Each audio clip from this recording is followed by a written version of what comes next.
Otra outra vez, señores, que tal? Moi boas noites. Hoxe iniciamos aquí unha serie de entrevistas cos candidatos, cos cabezas de lista dos partidos galegos que teñen representación no Congreso dos Deputados. E farémolo partido a partido e tamén provincia a provincia. Nesta primeira quenda, o turno é para Paz Abraira, número 1 pola provincia de Lugo, polo BNG. Moi boas noites. Boas noites. Imos estruturar esta entrevista en tres grandes bloques. O primeiro deles será a economía, din as sondaxes que aí van a estar estas eleccións.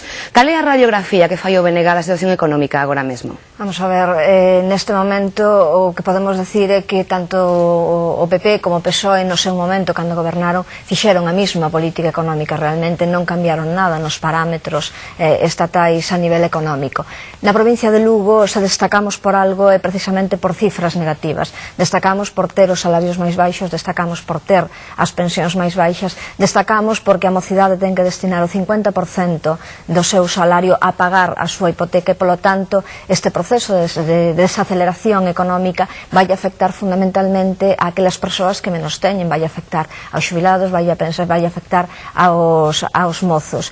A entrada dos partidos estatais nesa política de rebaixa de impostos, o único que vai xenerar van ser prexuizos no futuro. Por que decimos isto? Decimos isto porque, dende logo, apostar neste momento por baixar os impostos directos, por facer unha baixada do IRPF ou por facer un cheque regalo, como nos plantexa o Partido Socialista, non vai solucionar os problemas que ten a nosa poboación, sobre todo a poboación na provincia de Lugo. Se estivésemos falando de baixar os impostos indirectos, é dicir, aqueles que lle afectan directamente a todos os cidadáns, como poden ser os que pagan cando compran a un bono de butano, cando enchen o depósito do coche ou do tractor, cando compran a barra de pan, estaríamos falando de políticas realmente progresistas. Pero falar de rebaixar os impostos directos, o único que vai facer é xenerar prexuizos a quen menos ten, a quen menos recursos ten, porque os impostos directos, a fin de contas, gravan a cada quen en función dos seus ingresos. Dende logo,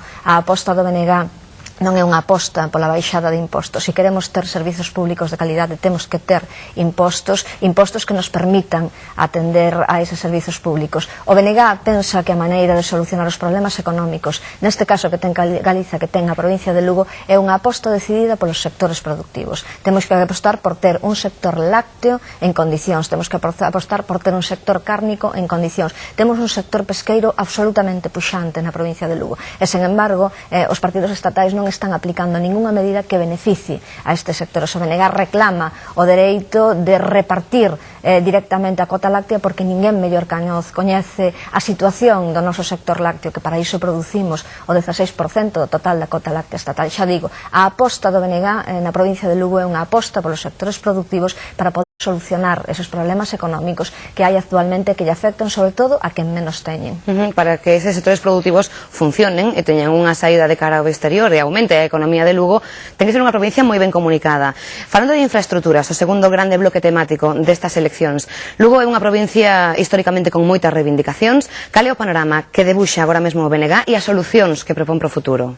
A provincia de Lugo quedou descolgada no seu momento da rede de autovías. O BNG o que non quere que quede agora descolgada da rede do ferrocarril. Temos que apostar por, primeiro, reclamar 1.200 millóns de euros, que é o que vai facer o BNG na próxima legislatura, reclamar 1.200 millóns de euros en materia de infraestructuras para a provincia de Lugo. Para qué? Pois para rematar as autovías pendentes. Eso por un lado. Rematar a autovía de Lugo-Ourense, rematar a autovía de Lugo a Santiago. Lugo sigue sendo a única cidade galega que non está conectada por autovía con Santiago. Rematar a A76 por Monforte, rematar o corredor da costa, o desdoblamento do corredor Lalín Chantada Monforte. Apostamos tamén a nivel de infraestructuras non exclusivamente polas estradas, senón tamén pola chegada do AVE. Lugo ten que chegar o AVE ao mesmo tempo que chega ao resto das provincias galegas. Non podemos quedar descolgados da batalla do AVE como no seu momento quedamos descolgados da batalla das autovías. Pero a grande aposta do ferrocarril para Lugo na próxima provincia, ao entender do BNG, é o ferrocarril de cercanías. É o ferrocarril de cercanías porque precisamos conectar as grandes vilas e cidades que ten a nosa provincia con un ferrocarril de cercanías que circule como mínimo a 120 km por hora e que nos permita trasladar pasaxeiros e mercadorías. Apostamos por esa alternativa de ferrocarril de cercanías no norte, aproveitando as infraestructuras do FEBE entre Ribadeo e Viveiro, e despois na zona centro e na zona sur, conectando Guitiriz con Rábade, con Lugo, con Sarria, con Monforte, e a través de Monforte chegar até a provincia de Ourense. Esa é a alternativa infraestructural que realmente necesita a provincia de Lugo. Xa digo, quedamos descolgados no seu momento en materia infraestructural do tema das autovías. Non podemos quedar descolgados en materia ferroviaria.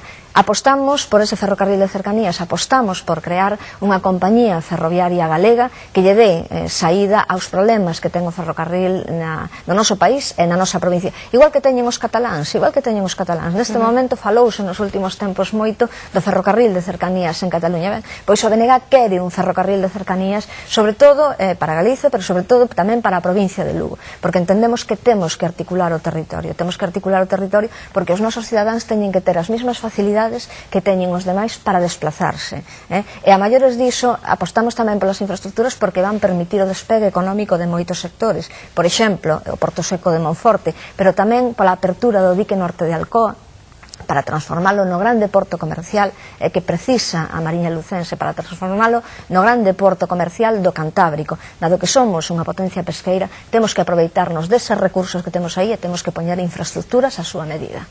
O terceiro grande bloque destas eleccións son as políticas sociais e as liberdades públicas. O BNG, un partido especialmente comprometido neste tema. Que necesidades, que carencias está vendo agora mesmo neste eido?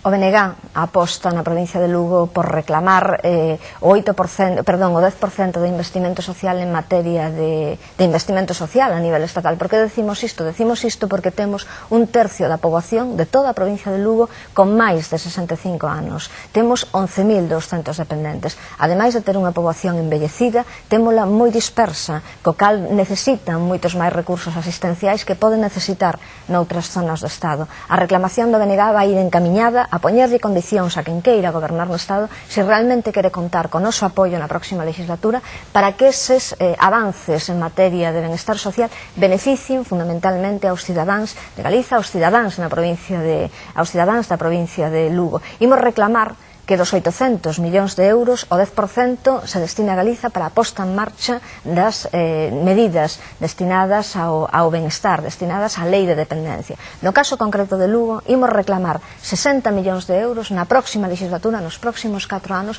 para a posta en marcha do Servizo Galego de Benestar, para a posta en marcha da atención á dependencia. Eso é unha prioridade, para nós é unha prioridade porque temos, xa digo, unha poboación con unhas características moi determinadas, con unhas características que lle fan necesitar máis aínda que noutras zonas eses servizos de asistencia. Gostaríanos saber o que pretenden facer os demais partidos, porque neste momento os representantes galegos dos partidos estatais non están falando de que aposta teñen para a provincia de Lugo. A nosa aposta, xa digo, a aposta do Bloque Nacionalista Galego é unha aposta clara e decidida.